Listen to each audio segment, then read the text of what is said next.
Welcome to our new series about the gates in the human design system. Today, we're going to talk about the gate 37, which is known as friendship in traditional human design or peace in quantum human design.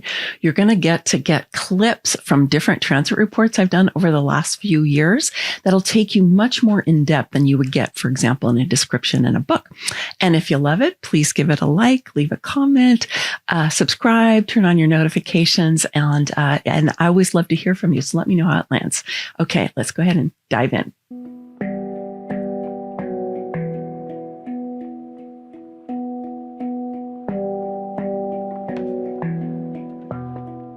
So the gate 37 is on the emotional solar plexus. And so it's emotional energy. In traditional human design, it's known as friendship. And in quantum human design, it's known as peace. And so it's a beautiful frequency. It's a frequency of how can we all get along with each other, right? That's what friendship is about, right? How do we relate to each other so that we're supportive of each other? We receive support from each other. We understand. We seek to empathize. We seek to be on the same page, right? Which is what I was just talking about the agreements, right? And it's prioritizing this sense that we are all in this together and we're going to have contracts and agreements that are mutually beneficial. And again, it's an emotional energy. So it does need some time.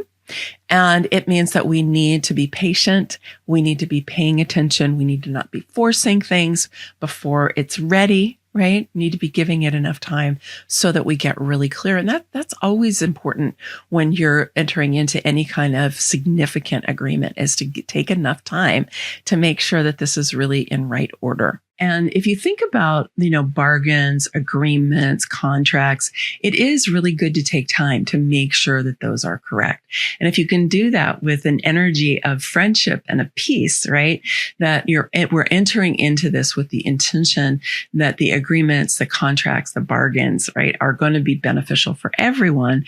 We do need to take some time to sort out what really is beneficial for everyone, because sometimes it's not as obvious as we might think. And many times what somebody else's perspective is different than ours. And particularly if you have, this is tribal energy. So you may have a group of people who are coming together to create agreements and contracts, right? You want to give it enough time so that it gets really clear and everyone can kind of drop in and settle into the sense of, yeah, this is right. This is good for all of us, right? And not try to rush it. Try not to do that, but give it more space. And work with your emotional energy. So your emotional energy is at the highest frequency that it can possibly be. Because when you do that, you really cultivate your spiritual power to be able to create more of what you want and less of what you don't want. And it enables you to, bring that supercharged energy also into the ability to create agreements that foster really the highest good of everyone involved.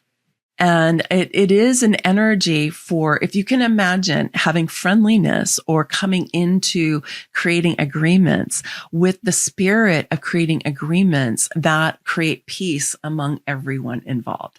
That's really a positive thing, right? It's very much how do we create agreements that are mutually beneficial for everyone involved?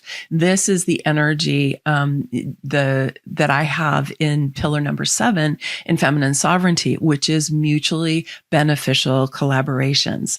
And so the 37 gives us the energy for making that kind of thing, because it's a generous, right, kind of an energy. It's like, hey, we can work this out. We can heartstorm and find our way and use a positive, uplifted emotional energy in order to create agreements that really work for everybody.